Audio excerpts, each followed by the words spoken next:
Hey, this is Alex from Kotaku Australia, and as you probably know, today there's one big thing happening in gaming. That's the Star Wars Battlefront beta. It's available on PS4, Xbox One, and PC. Now, we did a 3-hour live stream, me and Mark, yesterday, of the PS4, and when I sat down, I went through some of the video settings, some of the colorblind options and controls and stuff that you could change on that. I'm sitting here now with the PC build, so if you're at work, you haven't been able to play it, or you'll just be pre-ordering it, pre-loading it, I should say, when you get back from tomorrow, or whenever you're able to, you might be interested to know in what you can change, what the options are. So I'm going to take you through them quickly now. So let's go to the settings. Again, this menu is the same here. Nothing changes. Controls, largely the same as what you can do on the console. Key bindings, obviously you've got alternates, your remotes, you can change if you want to switch to primary or ground. Not a great deal of controls to be taxed with. Might be worth noting Starfighter specials, if those ever come up. I haven't quite gotten them yet because Starfighter mode is not available yet in the beta. Main one to want to note, we'll go to the video settings, and here are interestingly, the color blind profiles are in a different position on the PC than they are on console. On the console, they're down the bottom. Sorry, they're down the bottom here. My apologies.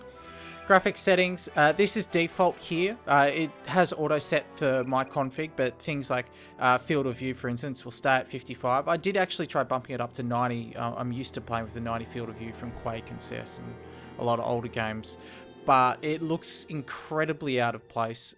This is something that you can change all the way up to 110, all the way down to 44.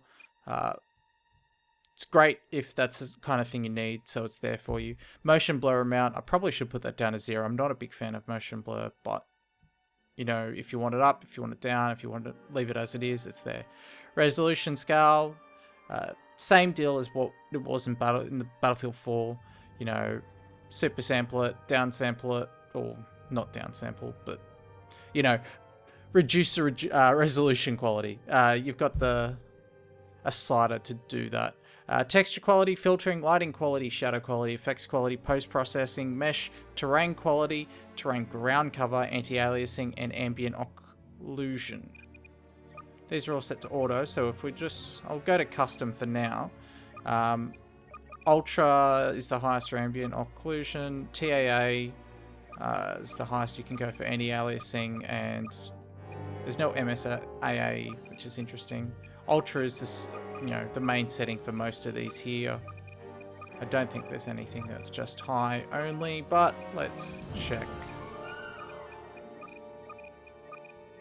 And no, that's not the case. So we'll just leave that. So we'll go through the colorblind profiles because they're here. Deuteranopia is red and green colorblindness. Protanopia is also red and green, but different kind. I'm not colorblind, so forgive me.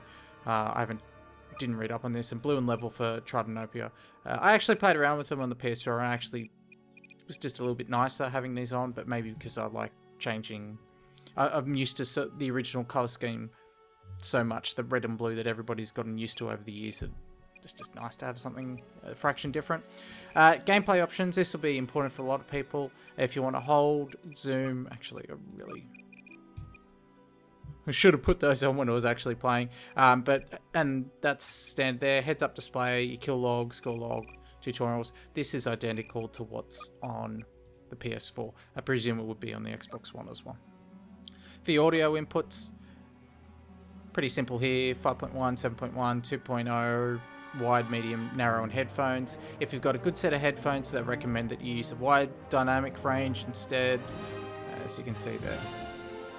TV speakers for narrow, night mode listening, and medium, which is the full range audio, separate hi-fi systems, middle, the default.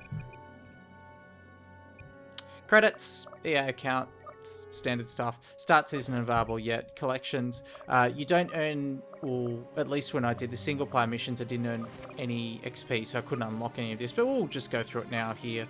Star cards, as you play through, you unlock these 2 currencies. These are just purely in-game, and so you can go through and buy these. Cycler rifle's quite cracking. Actually, I've had a lot of fun with it. It's basically a sniper rifle. Get 1 shot, it recharges after about maybe 15 or so seconds, and you can have another crack with it. Does a lot of damage. It's 1 shot to the head, about 90% to the body, and then you can follow up with whatever rifle you've got. When you start, it's worth noting, you don't have any cards. And if you've just been playing the single player co-op survival mission, and you've been used to running around with your thermal detonators or your barrage grenades, your jetpack,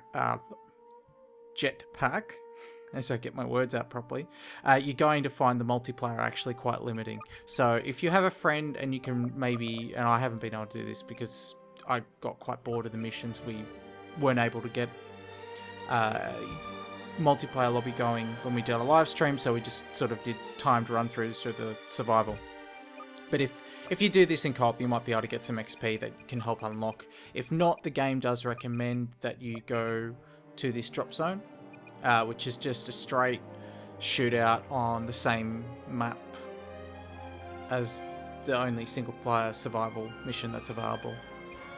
Otherwise, you'll be doing Walker Assault. If you're at EB Expo and you played the Battlefront, this is what you would have played. It's, you know, supports up to 40 players, 20 each side, AT&Ts and ATSTs, and all of the Imperial forces try and run forward.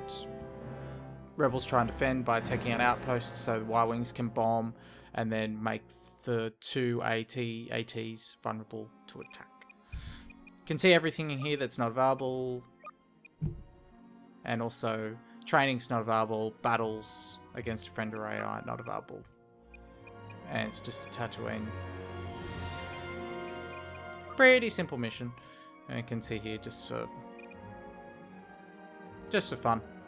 That's the time that I've got by myself so far. So that's it. Pretty simple look. We'll all probably be in the beta and having a crack, but that's just a basic outline for you. Thanks so much. Stay tuned. We'll have more Battlefront coverage and, of course, everything else as the year rolls out. But otherwise, take care and I'll see you next time.